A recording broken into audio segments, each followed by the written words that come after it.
Respondiendo a la primera pregunta del examen, esta nos dice qué son las RESA. Por sus siglas son regiones de emergencia sanitaria y ambiental, que son básicamente regiones en México que están altamente contaminadas y que presentan pérdida de biodiversidad y son un riesgo para la salud de la comunidad que pues vive alrededor de esta región y para el ecosistema. Anteriormente eran llamadas REA.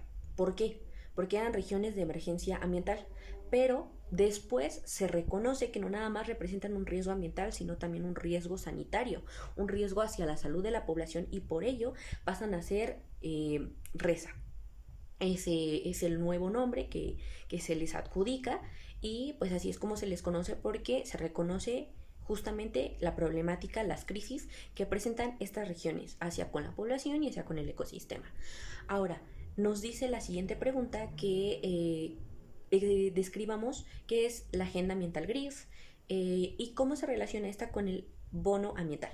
Pues básicamente la agenda ambiental gris es una estrategia para mitigar el daño que hay en zonas urbanas y en zonas periurbanas. Es disminuir la contaminación en la calidad del aire, también que todas las personas tengan derechos a servicios básicos y principalmente que se aprendan estrategias para el correcto manejo de residuos altamente contaminantes. Ahora, ¿cómo se relaciona con el bono ambiental?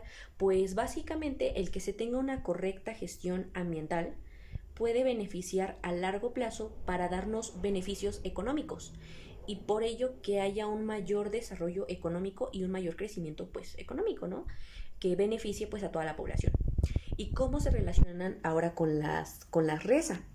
Pues bueno, el hecho de que la población aprenda a cuidar, a manejar los residuos, a cuidar su medio ambiente, pues ayuda a que estas estrategias sean sostenibles en el largo plazo y por ende que beneficie también a generaciones futuras, no nada más pues en el presente, no nada más a corto plazo. Y pues como les digo, que se puedan sostener, ¿no? Que puedan evolucionar y seguir beneficiándonos de manera económica, de manera sanitaria, de manera ambiental para todos. Entonces, pues esta es su relación con el bono ambiental y con las RESA. Ahora, la siguiente pregunta nos dice que si las RESA son únicamente caso en México, si no lo son, pues que expliquemos un caso y cómo se relacionan con el Telecán. Pues bueno, las RESAs se dan por distintos factores, pero principalmente es por la industrialización y los desechos pues que se dan de estas industrias, ¿no? Y que son altamente contaminantes, que por la desregulación financiera pues no son tratados o manejados de manera correcta y por ende pues terminan afectando a toda la población, terminan causando desastres. Entonces, pues no son exclusivas de México, se dan en muchas partes del mundo, pero para este ejemplo pues vamos a hablar de un caso que se dio en Michigan, Flits, Michigan me parece, y es básicamente un caso que se dio en el mal manejo de la infraestructura del agua potable que terminó contaminándose con plomo para su población y terminó afectando pues de distintas maneras, principalmente pues en enfermedades, ¿no? Y pues que esta agua ya no fuera apta para consumo ni para otras actividades cotidianas. Entonces, este caso pues se relaciona con el Telecán. ¿Por qué? Porque el Telecán es un acuerdo que permitió que Estados Unidos introdujera a México pues sus nuevas empresas, ¿no? Y que por ello pues hubieran como mayor probabilidades de que se dieran pues estos monopolios, que se diera esta privatización, para este caso, ¿no? La privatización hídrica. Y que por ello se descuide el presupuesto de la infraestructura. Entonces, como se descuida el presupuesto de la infraestructura, pues ocurren estos desastres ambientales y pues muchas veces el daño pues es muy difícil de que se pueda resarcir o incluso pues en muchos casos ya no tiene reparación. si no hay cooperación con la población y no hay responsabilidad de las empresas y no hay correcta gestión ambiental, ¿no? Pero pues muchas veces estos casos se dan justamente por la desregulación ambiental, por la corrupción que hay, por la privatización, entre muchos otros factores. Pero pues básicamente esta es la relación, este es el caso y pues espero que haya quedado claro. Estas son las 3 primeras preguntas del examen. Pregunta 4. ¿Por qué es importante la salud ambiental para la economía? ¿Qué consecuencias tiene la existencia de las RESAs sobre la economía nacional y cómo influyeron las RESA en los niveles de mortalidad que tuvo la pandemia por COVID-19 en México? Considero que una buena salud ambiental para la economía es importante porque esto hace que reduzcan costos, tanto en ámbitos de la salud como en ámbitos de eficacia para los labores, ya que si la población tiene buena salud, buena salud ambiental, esto hace que el agua, el aire y la tierra sean sanos, estén limpios y que esto no afecte la salud ni la manera en la que se desenvuelve la gente en el trabajo. Las consecuencias de la RESA en la economía nacional considero que sí son varias. Una de esas sería en los altos costos en la salud y porque pues la salud de la población se deteriora. Esto hace que reduzca la calidad de vida de la gente, de la población que vive ahí. También otro podría ser que hace que las empresas no estén como tan motivadas para invertir en este tipo de poblaciones. Sobre el impacto de la RESA con respecto al COVID-19, creo que sí tuvo un cierto impacto porque las comunidades ya estaban enfermas, bueno, la gente que vivía ahí ya estaba delicada con enfermedades respiratorias y esto solo, o sea, el COVID-19 solo vino a fortalecer estas enfermedades y hizo que mucha población que vivía ahí muriera. Pregunta 5. Explica dónde se localiza la RESA Cuenca Alto de Atoyac, cuáles son las 5 principales tipos de industrias asentadas ahí, cuáles provocaron la existencia de esta RESA, cuáles son los grupos etarios más afectados y qué enfermedades prevalecen en estos grupos. La RESA de la Cuenca de Santa Cruz de Atoyac se localiza en Puebla y algunas partes de Oaxaca. Los 5 tipos principales de industrias responsables son la textil, la química, la agroindustrial, la de alimentos y bebidas y la de curtiduría. Las personas más vulnerables en esta población serían los niños y los adultos mayores, ya que son más susceptibles a este tipo de enfermedades. Las enfermedades más comunes en niños son el asma y la bronquitis y los gastrointestinales, y en los adultos mayores es el cáncer, problemas renales y cardiovasculares. Pregunta 6. Explique dónde se localiza la RESA del Salto, Jalisco y qué municipios abarca.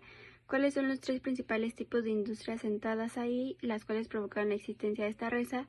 ¿Cuáles son los grupos etarios más afectados y qué enfermedades prevalecen en estos grupos? Además, explique cómo afecta esto al tejido social y a la economía familiar y regional. La RESA del Salto, Jalisco se encuentra en la cuenca del río Santiago y los municipios que abarcan son El Salto, Juanacatlán, Tlajomulco de Zúñiga y Guadalajara. Y las 3 principales industrias que son las responsables de esta RESA es la metalurgia, la química y la farmacéutica. Los grupos etarios más afectados son los niños y los jóvenes por la exposición prolongada y también son los adultos mayores por la alta acumulación de tóxicos. Las enfermedades que están en los niños son la leucemia, las enfermedades respiratorias y las enfermedades gastrointestinales. En los adultos es el cáncer, la insuficiencia renal y enfermedades gastrointestinales y cardiovasculares. Algunas consecuencias, por ejemplo, en el tejido social es, no sé, que la familia solía visitar ese lugar, que era un lugar de esparcimiento en el que la familia podría disfrutar, salir, distraerse un rato y pues ahorita ya no se puede porque es un lugar altamente contaminado. También mucha gente prefiere migrar a otro a otro estado, a otro país, por, por las altas enfermedades y porque pues es peligroso seguir viviendo ahí.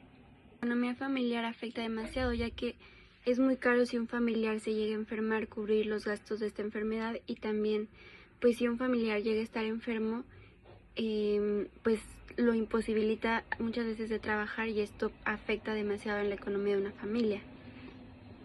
La diferencia que encontré sobre MIRSA y el plan ecológico convencional es de que MIRSA va más allá de una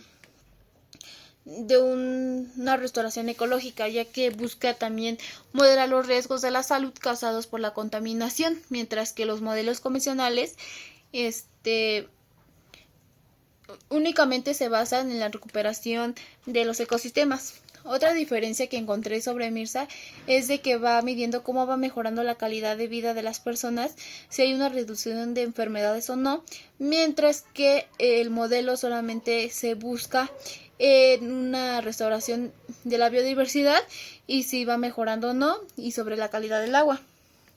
Por último, tenemos que MIRSA utiliza estrategias específicas para la recuperación de los ecosistemas, ya que los divide si fueron causados por daños naturales o fue dañados por agentes tóxicos, mientras que el otro solamente se basa en la recuperación de los procesos naturales, dejando a un lado si son residuos peligrosos o no lo son. En la pregunta número 8, que nos plantea: explique 3 prioridades en la dimensión ecológica que busca cumplir MIRSA y cuáles son las instituciones federales que les corresponde actuar en dicho modelo. Tenemos que primero se planteó restaurar las áreas afectadas por sustancias tóxicas para la recuperación de la fertilidad del suelo. Para esto es necesario la intervención de instituciones como Semarnat y Profepa. También tenemos como segundo punto que se planteó reintroducir las especies nativas y moderando las especies invasoras. Con ello se buscaba promover la regeneración de los ecosistemas. Para esto es necesario la intervención de la Comisión Nacional de Áreas Naturales Protegidas, que es la CONAP, y la Comisión Nacional para el Conocimiento y el Uso de la Biodiversidad, conocida como la CONABIO. Como tercer punto y el último, tenemos que se planteó recuperar los cuerpos de agua y garantizar su flujo de ella, y también prevenir la sobreexplotación del agua. Para ello es necesario la Comisión Nacional del Agua, que es la CONAGUA, y la Semarnat.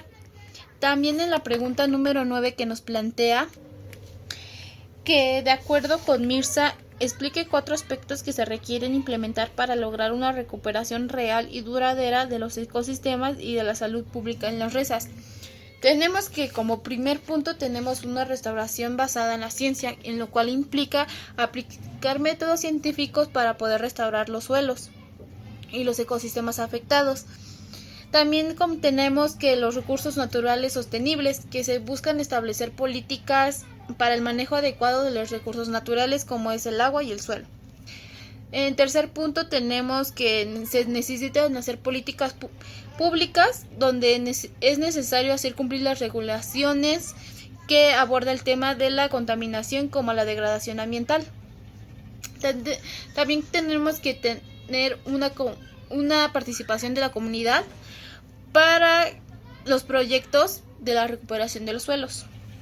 En la pregunta número 10, que nos dice: reflexione y explique cómo se relaciona con la planificación ambiental y la planificación económica y qué cambios deben realizarse en la formación de los economistas y planificación económica para evitar el surgimiento de las más reservas y el empeoramiento de las ya existentes. Ambas se entrelazan, ya que ambas buscan el desarrollo sostenible para que haya crecimiento económico y una protección al medio ambiente. También se necesita equilibrar el bienestar humano y la conservación de un entorno para evitar el surgimiento de las más reservas. En términos de los economistas, se debe fomentar la educación de sostenibilidad para comprender cuáles son los costos ambientales de las decisiones económicas.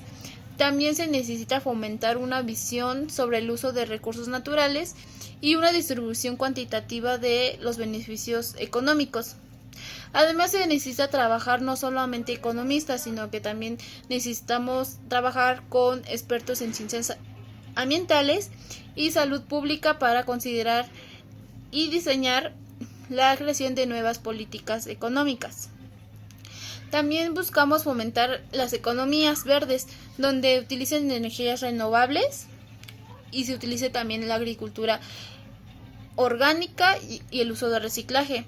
Y sobre todo limitar el uso excesivo de recursos en zonas de alta vulnerabilidad ambiental. También se necesita crear indicadores de sostenibilidad que abarquen el bienestar social y la salud ambiental. La pregunta 11 nos habla sobre la Ley Nacional de Aguas Nacionales, la cual fue una ley que se promovió en 1992 en el sexenio del gobierno de Salinas de Gortari. Esta ley principalmente nos habla de que a raíz de ella se dieron varias problemáticas, las cuales fueron la privatización del agua, que el agua no se veía como un derecho humano, y que a raíz de esto pues no había sanciones a las empresas que en este caso pues contaminaban el agua, y que el agua tampoco se veía como un derecho humano en ese, pues sí, o sea, no lo veían como un derecho humano, simplemente lo veían como un recurso pues monetario.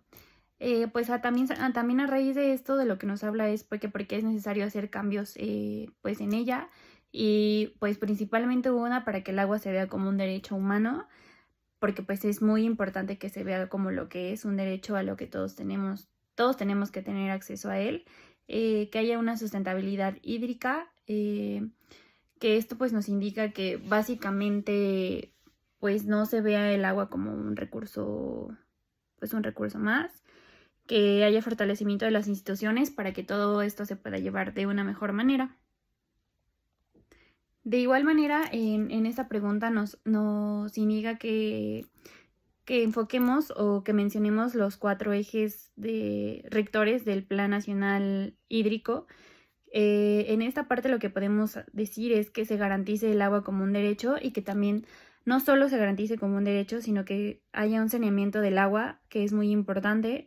Lograr la seguridad hídrica, y que el gobierno se haga responsable, o que a través de la gobernanza pues también haya una buena gobernanza del agua.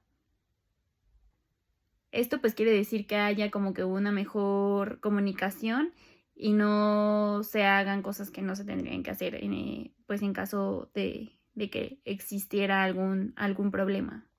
La pregunta 12 nos menciona que mencionemos al menos 3 acciones que pretenden impulsar el marco del Plan Nacional Hídrico, de las cuales pues las 3 que voy a mencionar. La primera es la construcción y rehabilitación de la infraestructura hídrica. Esto porque así se podrían construir presas, acueductos, mejorar en este caso las que ya existen, pues para que exista una mejor distribución del agua. También la segunda es la captación de agua de lluvia, esto principalmente en las zonas rurales o en las zonas un poquito más alejadas de las zonas urbanas. Esto principalmente para que en momentos de sequía ellos tengan una reserva de la cual se puedan apoyar pues para esos momentos en donde no hay de dónde obtener pues un recurso hídrico. Y como tercero tenemos la rehabilitación y mejoramiento de las redes que ya existen. Esto porque a pesar de que necesitamos crear tal vez un poquito más de cosas, también no dejamos de lado el mejoramiento. O sea, ¿esto para qué? Pues para que si hay fugas o demás, así se pueden cubrir y ya no existe ese problema de que pues el agua se está fugando, y así pueda llegar de una mejor manera hasta donde tiene que llegar. También se nos menciona que mencionemos las acciones para hacer más eficiente el uso agrícola. Como primera opción tenemos la capacitación de las personas que se dedican principalmente a esto, para que ellos también conozcan que hay algunos métodos en donde pues podemos no utilizar las cantidades de agua que se utilizan con los métodos tradicionales. Esto también es la modernización, o sea, la modernización nos referimos a enseñarles métodos nuevos en donde no se ocupa tanta agua como el método de goteo, pues para que así no haya un mayor desgaste del agua y sea un recurso que se está cuidando. Bueno, y también de acuerdo con lo del Plan Nacional Hídrico, se ha visto hablando en una suma o en números, se dice que al menos ayudó a 200.8 millones de productores agrícolas, pues a raíz de que esto se empezó a implementar en el país. La pregunta 13 nos menciona que expliquemos 5 acciones que pretende implementar el Plan Nacional Hídrico para contrarrestar la contaminación de las cuencas de Atoyac, Tula y Lerma Santiago. Como primera tenemos la construcción y la rehabilitación, que esto básicamente nos habla de poner plantas de tratado, esto pues para tener el agua un poquito más limpia y así que pues las comunidades cercanas no necesariamente estén cerca del agua contaminada en esas zonas. También la regulación y supervisión de las descargas industriales que hay en estas zonas, la reforestación y conservación de las zonas ripias, que básicamente es hacer que los ecosistemas pues vuelvan o que ya no estén tan dañados como están, ayudarlos como un poquito. La otra es que haya una educación en las zonas o una participación social de las mismas, porque pues son las personas que están pues cerca viviendo el problema, no son personas que pues estén alejadas al contrario, ayudaría mucho como la opinión y también que los expertos les den las recomendaciones, por eso es como que haya pues una participación social y una educación. Y la gestión de los residuos sólidos que pues caen en estas zonas. La pregunta 14 nos dice que expliquemos las coincidencias y diferencias entre las MIRSA y las PNH. El PNH se refiere al Plan Nacional Hídrico y las MIRSAs es un modelo integral de riesgos sanitarios por el agua. Las coincidencias que hay en estos es que pues el agua se enfoca en la calidad del agua, que sea de gestión o que haya una gestión del recurso hídrico, que haya una atención a las cuencas prioritarias, que en este caso son las de Santiago, las de Atoyac y las de Tula. Y que haya un fortalecimiento institucional, que esto pues básicamente es que haya una coordinación del gobierno con las instituciones pues para que exista una regulación más clara. El Plan Nacional o las diferencias que se encuentran entre el MIRSA y el PNH es que el Plan Nacional Hídrico pues se basa como en la distribución del agua, tanto que del uso humano, el uso agrícola, el uso industrial y demás. Y las MIRSA se enfocan principalmente en que el recurso hídrico ya está contaminado y las consecuencias sanitarias que tiene este. Bueno, y también nos pregunta si el Plan Nacional Hídrico tiene la capacidad de resolver lo de las MIRSA, que en este caso pues es la salud de las personas. Y la respuesta es sí, porque pues básicamente en conjunto con las recomendaciones que han salido de CONACYT, sí lo podría hacer. Aunque como todo, pues tiene sus cosas buenas y malas, por lo tanto tiene pues sus pros y sus contras, pero en este caso es muy importante que él se deje guiar por lo que le ha indicado el CONACYT, que pues básicamente también ellos tienen un estudio inmenso de las problemáticas que han estado sucediendo.